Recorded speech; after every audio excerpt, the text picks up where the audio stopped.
नमः सिद्धेभ्यः ओम नमः सिद्धेभ्यः।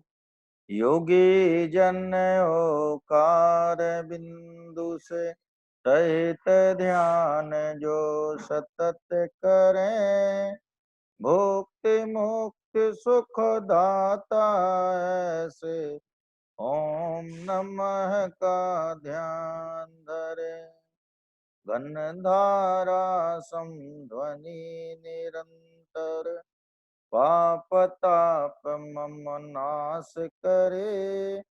जिन मुनि सेवित तीर्थ स्वरूपी माँ जिन वाणी पाप हरे। ज्ञान अंजनामृत शलाक से मिथ्या मोह अज्ञान हरे। उन श्री गुरुवर परंपरा को नमन करो कल्याण करें। जिन सर्वज्ञ प्रणीत यो आगम गणधर गुरु जो बुतित करे। कुंद कुंद जन नग्न मुनि सम वचन कहूँ सुन समल अरे। वचन कहूँ सुन समल अरे। सुन वचनामृत समल अरे। मोक्ष मार्गस्य नेतारं वेत्तारं कर्म भूभृताम् ज्ञातारं विश्वतत्त्वानां वन्दे तद्गुणलब्धये। नमः श्रीवर्धमानाय निर्धूत कलिलात्मने सालोकानां त्रिलोकानां यद्विद्यादर्पणायते तज्जयति परम ज्योति समं समस्तैरनन्तपर्यायै। दर्पण तल एव सकला प्रतिफलति पदार्थ मालिका यत्र। भक्तामय स्तोत्र में अपनी चर्चा 13 छंदों पर हो गई है। 13 छंद अपन पुनः एक बार पढ़ लेते हैं। भक्तामरा प्रणत मौलि मणि प्रभाणा मोद्योतकं दलित पाप तमो वितानम सम्यक प्रणम्य जिन पाद युगम युगादा बालम वनम भवजले पततां जनानां यह संस्तुतः सकल वाङ्मय तत्वबोधा दुधभूत बुद्धि पटुहि सुरलोकनाथै स्तोत्रैर्जगत्त्रय चित्तहरैरुदारै तोषे किलायमपि तं प्रथमं जिनेन्द्रम् बोध्या विनापि विबुधार्चित पादपीठ स्तोतुं समुद्यत मतिर्विगतत्रपोऽहम् बालं विहाय जल संस्थितमिन्दुबिम्ब मन्यकैक्षति जन सहसा ग्रहीतुम् तो वक्तुं गुणान् गुणसमुद्र शशांक कान्तान् हस्ते क्षमा सुरगुरु प्रतिमोऽपि भूत्या कल्पान्त काल पवनोद्धत नक्र चक्रम् को वातरीतुमलमम्बुनिधिं भुजाभ्याम् सोऽहं तथापि तव भक्तिवशान्मुनीश कर्तुं स्तवं विगत शक्तिरपि प्रवृत्तः रीत्यात्मवीर्यमविचार्य मृगी मृगेन्द्रम् नाभेति किं निज शिशोः परिपालनार्थम् अल्पश्रुतं श्रुतवतां परिहासधाम त्वद्भक्तिरेव मुखरीकुरुते बलान् माम् यत्कोकिलः किल मधौ मधुरं विरौति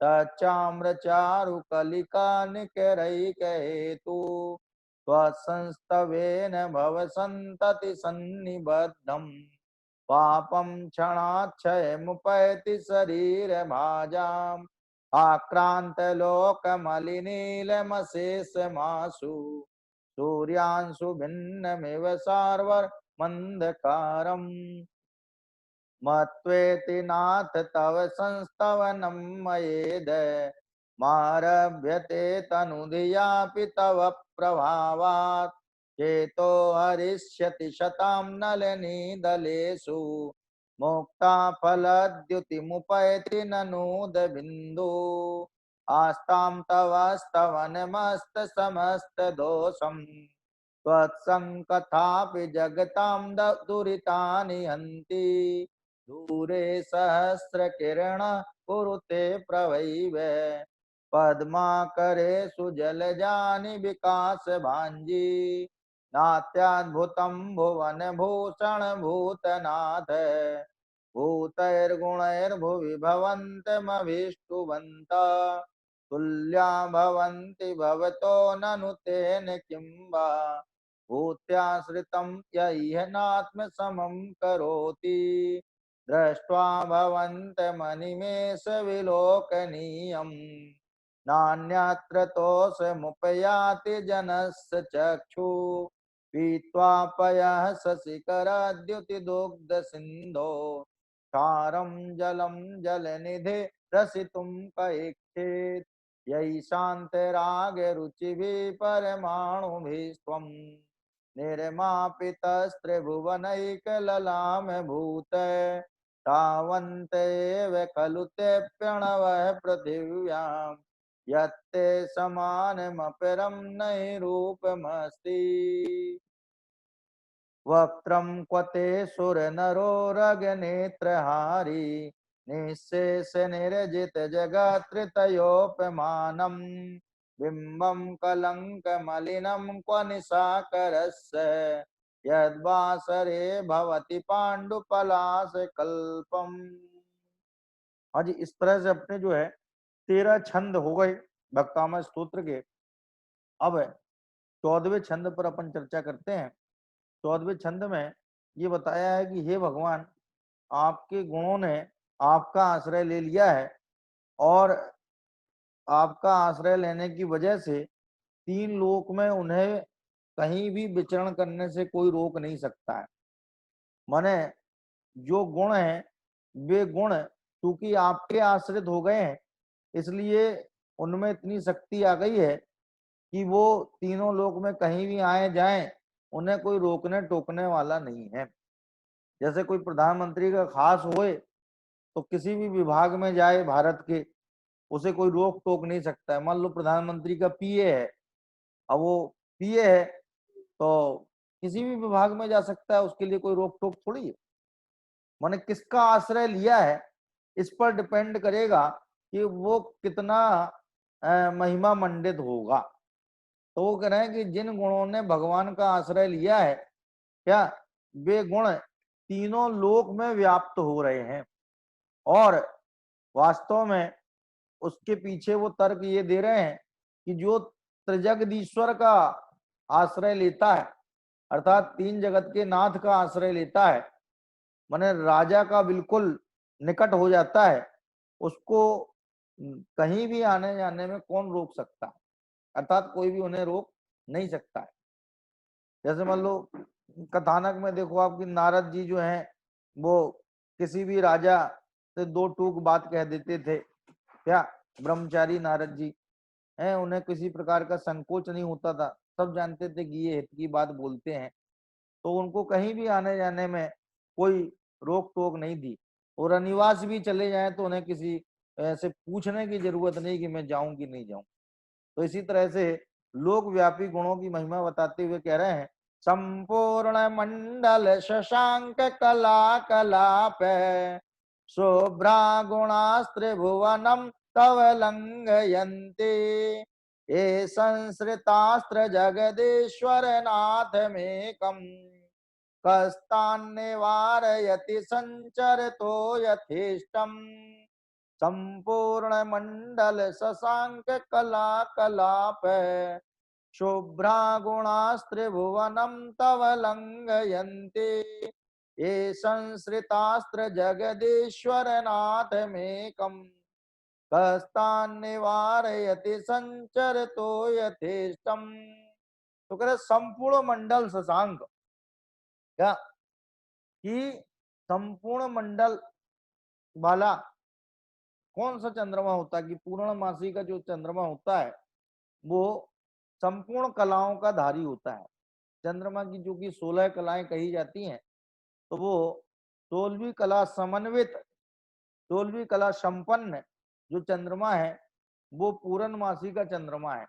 तो वो कह रहे हैं संपूर्ण मंडल शशांक, क्या कि संपूर्ण मंडल अर्थात पूर्ण कलाओं से संपन्न जो शशांक है उसकी कला कलाप माने उसकी कलाओं का कलाप माने समूह, क्या उनकी उसकी कलाओं का समूह।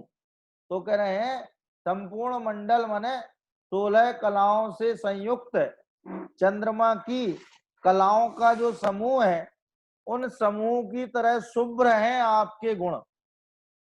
माने गुणों की शुभ्रता को, गुणों की धवलता को, है गुणों के श्वेत पन्ने को बताने के लिए वो करे ऐसे धवल, ऐसे उज्जवल, ऐसे निर्मल, ऐसे शुभ्र आपके गुण हैं।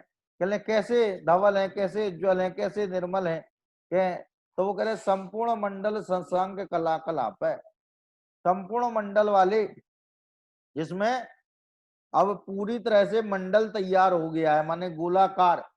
जैसे पूर्णमासी का चंद्रमा जो होता है वो पूर्ण गोल होता है, उसमें कहीं कोई अंधियारा नहीं होता है, क्या वो पूरी तरह से उज्जवल धवल और पूरा मंडलाकार होता है।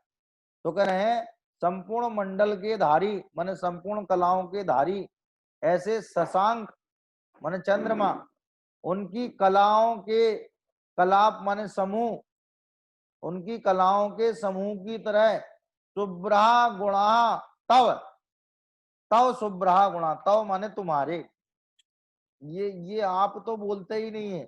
आपने देखा होगा कि ये जितने छंद अभी अपन लोग ने पढ़ लिए हैं उनमें कहीं भी भगवान को आप कह करके संबोधित नहीं किया। तुम्हारे तुम्हारे तुम्हारे गुण, तुम्हारे तुम्हारे क्यों कह रहे हैं कि वो भगवान से दूर नहीं होना चाहते हैं। आप बोल करके दूरी आती है, दूरी खड़ी होती है। देखो आपने कई जगह एक बात नोटिस की होगी घर परिवार में भी कि बच्चे जो हैं अपने बाप को तो आप बोलते हैं और माँ को तुम बोलते हैं। ये देखा, नोटिस किया कि नहीं किया? भी बहुत कम बच्चे होते हैं जो माँ को भी आप बोलते हैं, या उनको कुछ ज्यादा ही संस्कार दे दिए गए हैं एक्स्ट्रा ऑर्डिनरी कि वो माँ को भी आप बोलते हैं। लेकिन मैं ये कह रहा हूं कि जो अपनी माँ से बिल्कुल टच हैं, बहुत अपनी माँ से दूर नहीं रहना चाहते हैं, जरा सा कोई तकलीफ पीड़ा कष्ट हो जाए तो वही माँ, अरे माँ, तुरंत माँ शब्द उनके जवान पर आ जाता है। तो वे अपनी माँ को तुम बोलते हैं कि तुम ऐसा नहीं करती हो माँ, और पापा को आप बोलते हैं क्योंकि पापा से एक भय रहता है, एक भयंकर प्राणी तो कई लोग तो अपने बच्चों को इतना स्ट्रिक्ट ऐसा उसमें रखते हैं कि जैसे बिल्कुल कोई वो उस घेरे में रहते हो, हैं भय के दायरे में रहते हो। उनकी कोई टेक्निक होगी ये, अब जो भी टेक्निक हो वो समझे इस बारे में। लेकिन जो भी बात है तो उसके उनके बच्चे जो है उन्हें तो आप बोलते हैं और अपनी माँ को तुम बोलते हो, क्या मैंने मैं इसलिए बात बोल रहा हूँ कि मैं बचपन से ही बात देखते चला आ रहा हूँ और आज भी ये चीज चल ही रही है लगातार कि भाई जो सबसे निकट होता है उसके लिए तुम शब्द का प्रयोग किया जाता है। आज मित्र की बात करें तो अपने दो यदि लंगोटिया यार हैं, दो दांत कटी रोटी खाने वाले दोस्त हैं, तो क्या वो अपने को एक दूसरे को आप करके बोलेंगे क्या? कि जिस दिन उनको आप बोलना पड़ जाए तो समझो उनकी दोस्ती में दरार आ गई है। इसलिए आप से उस दरार को पूरने का काम कर रहे हैं, फिलअप करने का काम कर रहे हैं आप बोल करके। तो आप में दूरियां हैं और तुम में नजदीकियां हैं।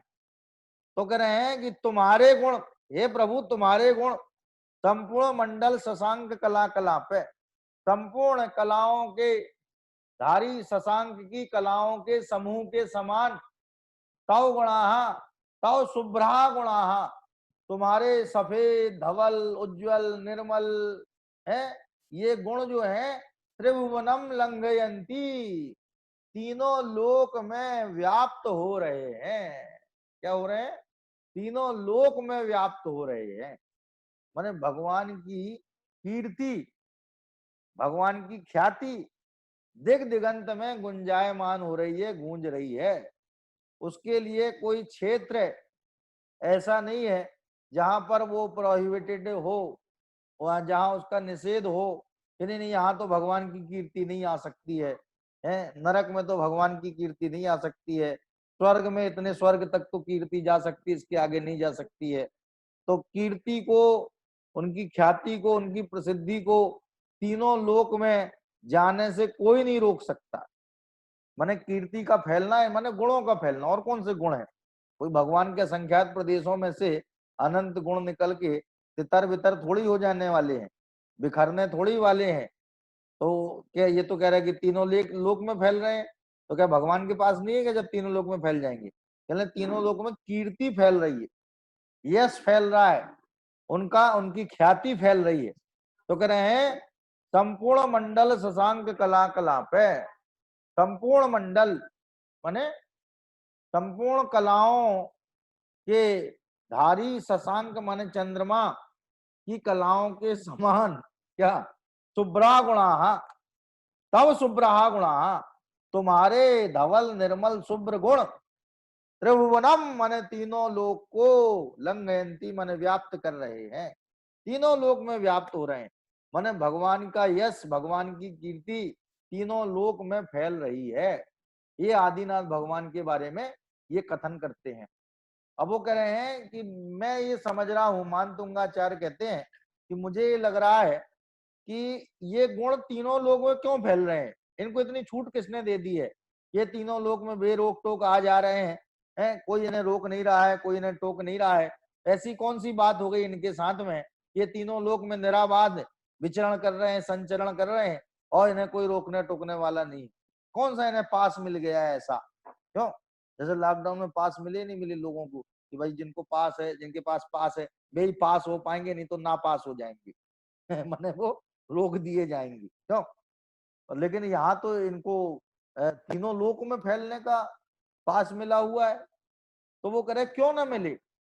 इन्होंने आश्रय किसका लिया है? ये तीन लोक के नाथ का आश्रय लिया है। कोई पूछे ये गुण किसके हैं, तो कहने साहब ये त्रिजगदीश्वर के गुण हैं, तीन जगत के ईश्वर के गुण हैं। क्या?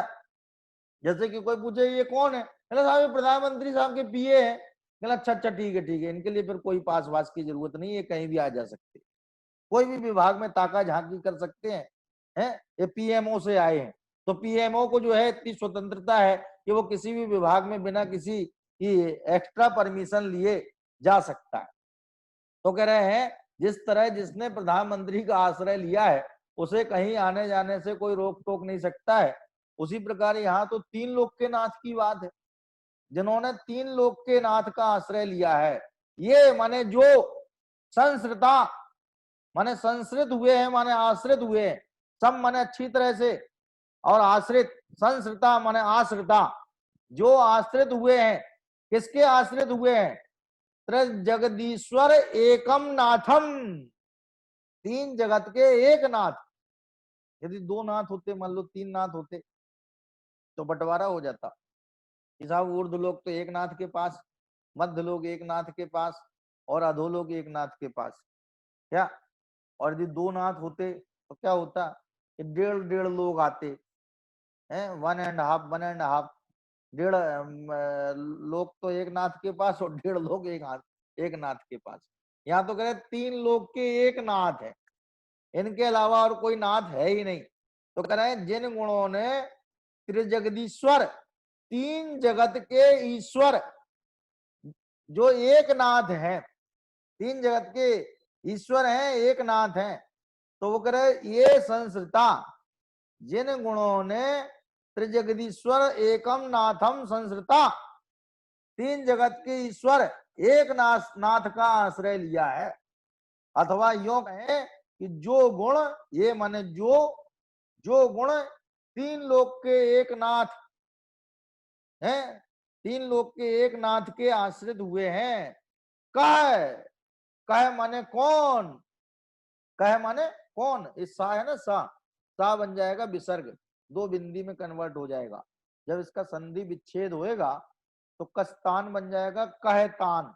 कह माने कौन, कह कऊ के कम कऊकान केन काभ्याम कई कई कई काभ्याम के व्यय कस्म कस कस्मात काभ्याम के व्यय कस कयो के साम कस्मिन कयो केसु, ऐसे इसके रूप चलते हैं। कह के, कह माने कौन है, कह माने कौन है, कह कऊ, कऊ माने बे कौन, कौन दो, और के माने कौन तीन या कौन लोग। तो कह माने कौन, कौन ऐसा व्यक्ति है, तान यथेष्टम संचरतो निवारयति। यथेष्टम माने अपनी इच्छा के अनुसार, यथा इष्टम, जैसे अपन कहते हैं ना यथेष्ट, आपकी जैसी इच्छा है, इंग्लिश में बोलोगे एज यू विश, कि भाई साहब जैसी आपकी इच्छा।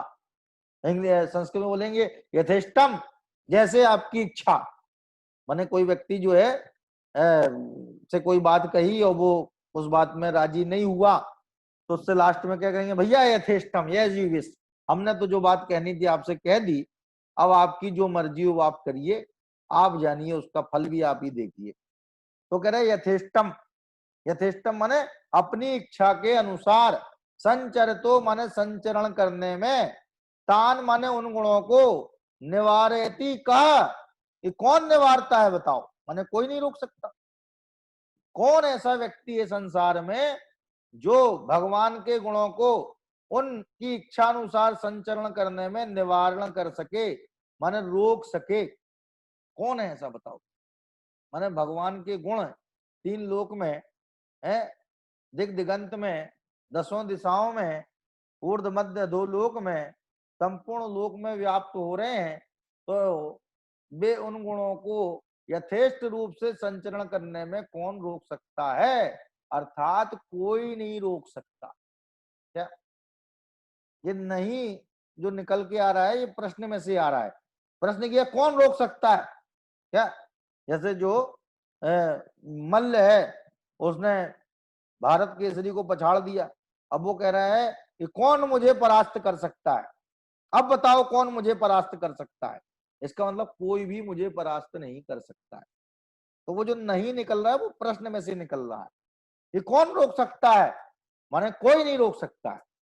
यथेष्टम माने अपनी इच्छानुसार, संचरतो माने गमन करने में, विचरण करने में, कह कौन, तान निवार्यति, तान माने उन गुणों को, निवार्यति माने रोकता है। कौन रोकता है, प्रश्न है ये। तो उत्तर आया कोई नहीं रोकता है, माने कोई रोक नहीं सकता है। फिर से देख लो इसको एक बार। संपूर्ण मंडल शशांक कला कलापा, संपूर्ण मंडल माने संपूर्ण कलाओं के धारी, गोलाकार, धब्र शुभ्र धवल, ऐसे शशांक, शशांक माने चंद्रमा, उस चंद्रमा की कला माने जो कलाएं हैं, और कलाप माने समूह, कलाप माने समूह।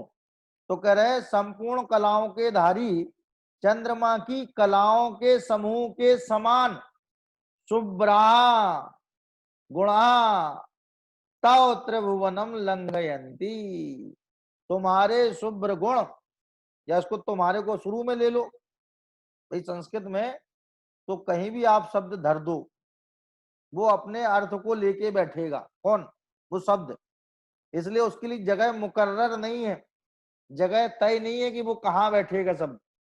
लेकिन जब आप हिंदी करोगे, उसकी माने अन्वयार्थ करोगे, सीधा वाक्य बनाओगे, देखो छंद में तो क्या होता है, छंदानुरोध होता है। छंद में वाक्य की सिधाई नहीं मिलेगी आपको कभी भी, वो तो छंदानुरोध से मात्राओं के हिसाब से छंद होता है, उसमें इतनी मात्राएं यदि एक पहले पद में है तो उतनी मात्राओं से ज्यादा पद दूसरा पद नहीं रखा जा सकता है। फिर वो भले ही वो पद जरूरी हो लेकिन वो अगली लाइन में आएगा। लेकिन गद्य जब होगी तो गद्य में आप उसको सीधा कर सकते हो।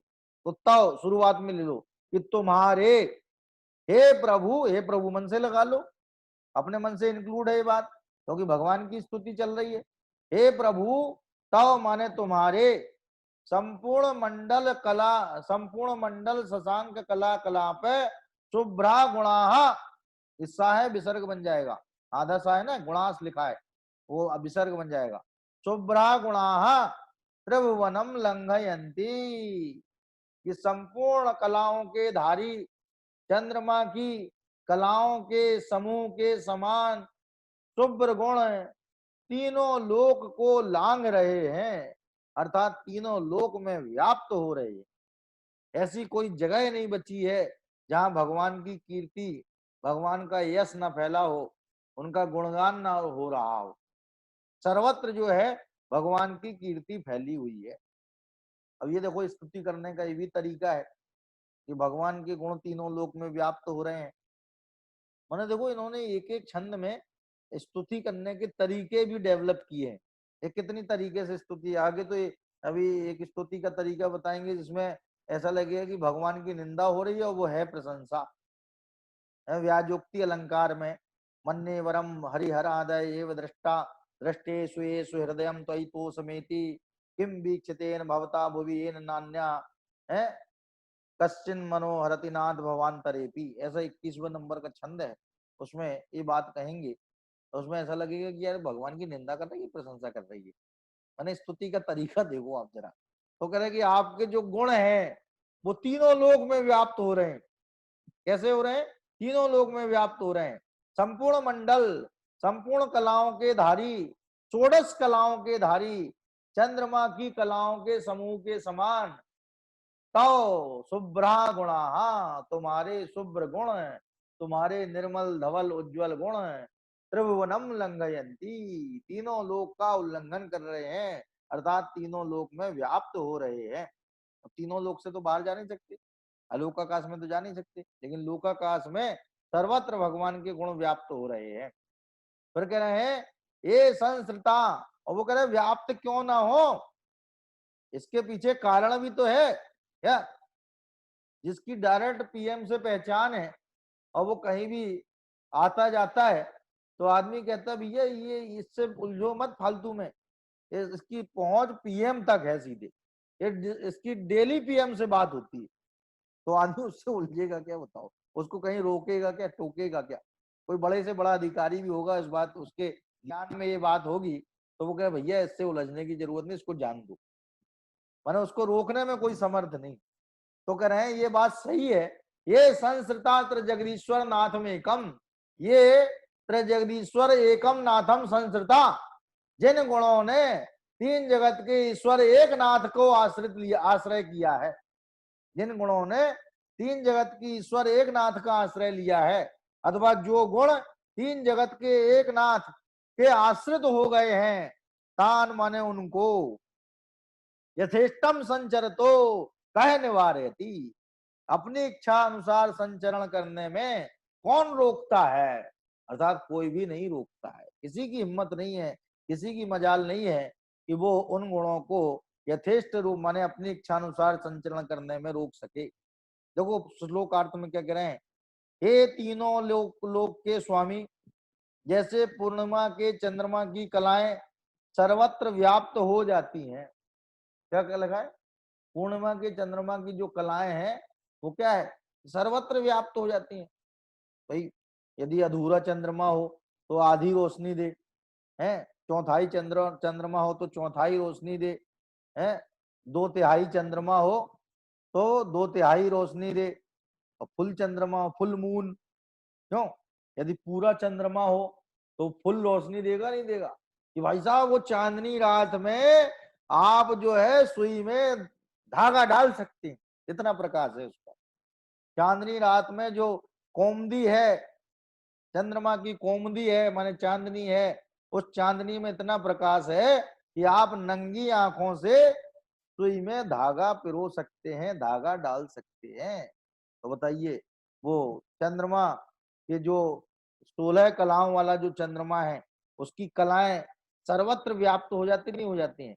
उसे कहीं कोई जाने आने से रोक सकता है कि नहीं रोक सकता है?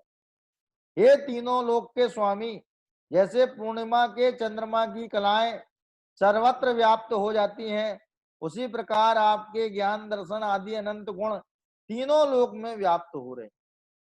क्या ये भगवान के ज्ञान दर्शन की तो महिमा है, जो बात उन्होंने वस्तु व्यवस्था की बतलाई, छह द्रव्यों के बारे में बतलाया, छह द्रव्यों के स्वतंत्र परिणमन के बारे में बतलाया, उनकी पर्यायों की क्रमबद्धता के बारे में बतलाया, कारण कार्य व्यवस्था के बारे में बतलाया, कर्म फिलॉसफी के बारे में बतलाया, और न जाने ऐसे ही कितने महत्वपूर्ण विषयों का उन्होंने चित्रण किया।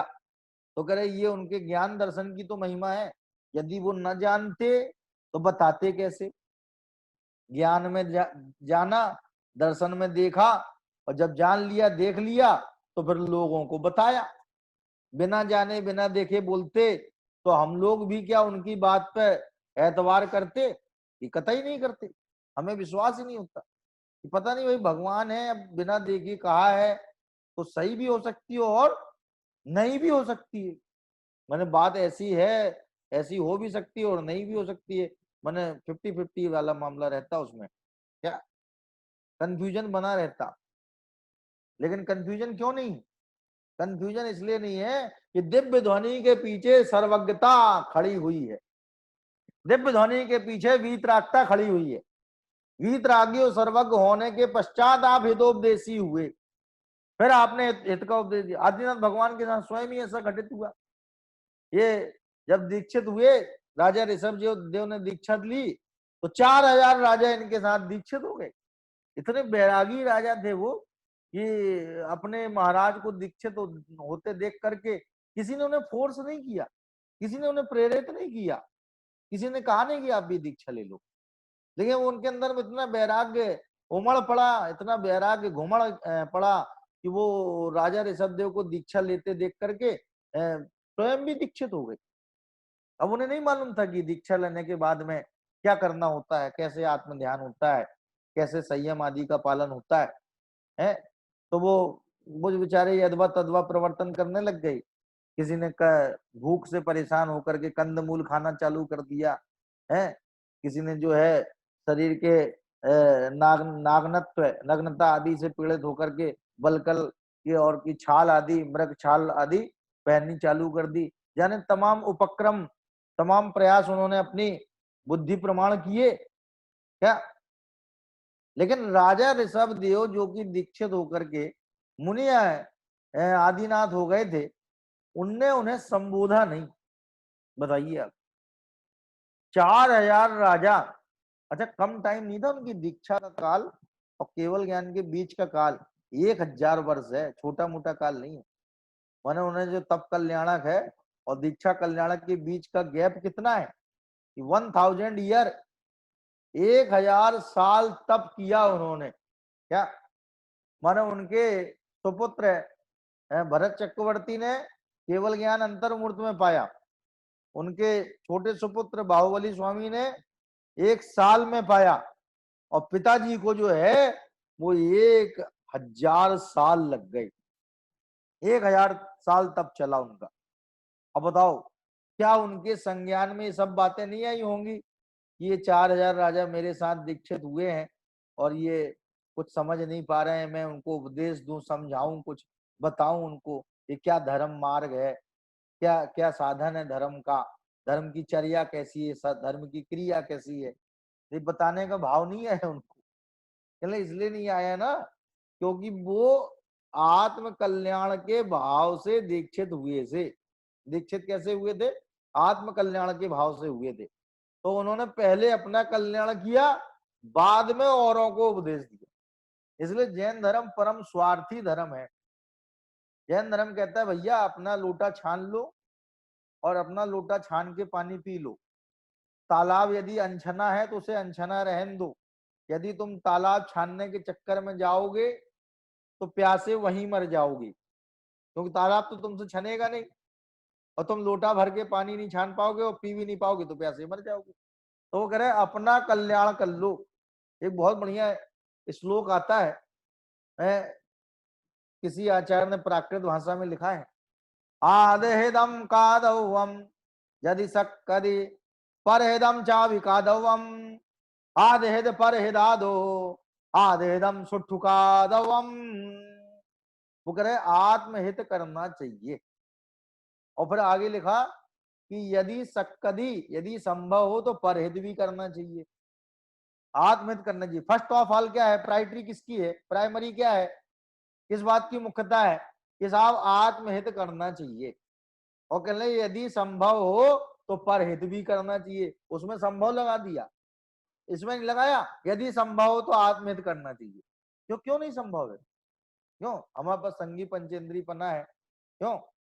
बुद्धि है, विवेक है, परिणामों में विशुद्धि है, तो हम आत्महित नहीं करेंगे तो कौन आत्महित करेगा? तो वो कह रहे हैं आत्महित करना चाहिए, और यदि संभव हो तो परहित भी करना चाहिए। और फिर आगे उनने बड़ी गजब की बात लिख दी, वो कहने लगे हमारे पास समय कम है, शक्ति कम है, बुद्धि कम है, क्या आयु कम है, तो कहने लगे दो हमारे पास ऑप्शन आ जाए सामने, आत्महित करना है और परहित करना है, तो बताइए प्रभु हम फिर क्या करें? प्रश्न किसी ने किया होगा तो उसके उत्तर में उन्होंने स्वयं कह दिया कि आधहित परहित आदो। यदि हमारे सामने ये कोई द्वंद खड़ा हो जाए, ऐसी विषम परिस्थिति पैदा हो जाए कि अपना हित भी करना है परहित भी करना है, तो उन्होंने लिख दिया आधहिदम सुठुकादवम, कि अपना हित कर लेना चाहिए, दूसरे के चक्कर में नहीं पड़ना चाहिए। क्यों? दूसरे के चक्कर में जाओगे तो अपना भी रास्ता भूल जाओगे। इसलिए जो विवेकी जन होते हैं वो आत्महित में लगते हैं, अन्य कामों में नहीं लगते। तो वो आदिनाथ भगवान जो है 4000 राजा दीक्षित थे उनके साथ में, और वे भ्रष्ट भी हो गए थे, तो भी उन्हें कोई भाव नहीं आया कि इन्हें हम समझावें। हाँ, लेकिन जब दिव्य ध्वनि उनकी प्रसारित हुई, तो कब प्रसारित हुई? केवल ज्ञान हो गया, लोकालोक दिखाई देने लग गया, और परिपूर्ण वितरकता उसके पहले हो गई। उसके बाद उन्होंने लोगों को, भव्य जनों को जो है मुक्ति के मार्ग का उपदेश दिया। तो वास्तव में ये जो बात है, ये भगवान की वीतरागता, सर्वज्ञता पूर्वक ये बात है। तो कह रहे हैं कि हे तीनों लोक के स्वामी, जैसे पूर्णिमा के चंद्रमा की कलाएं सर्वत्र व्याप्त हो जाती हैं, उसी प्रकार आपके ज्ञान दर्शन आदि अनंत गुण तीनों लोकों में व्याप्त हो रहे हैं। कारण स्पष्ट है। वो कह रहे इसमें कोई सोचने विचारने की बात ही नहीं है, बिल्कुल सीधा सा कारण है इसका। कारण क्या है? कारण स्पष्ट है कि आपके गुणों ने जब तीनों लोकों के नाथ का एकमात्र सहारा ले लिया हो, मैंने सब जगह से वो छिटक करके केवल आपके ही आश्रित हो गए हो, तब उन्हें सर्वत्र मैंने सभी जगहों पर स्वेच्छा पूर्वक विचरण करने में भला कौन रोक सकता है? अर्थात कोई नहीं। वे आपके अनंत गुण तीनों लोकों में व्याप्त होकर आपकी ही प्रभावना कर रहे हैं। जिसका जो गुण होगा वो उस व्यक्ति का ही प्रभाव स्थापित करेगा। तो आपके जो अनंत गुण हैं वो आपकी प्रभावना में निमित्त हो रहे हैं। ऐसा जो है भगवान आदिनाथ का स्तोत्र मानतुंग स्वामी जी ने यहाँ पे लिखा है। इसमें कोई आपको समस्या लग रही हो शब्द में, कोई अर्थ में या शब्द अर्थ दोनों में, तो कोई बताइए।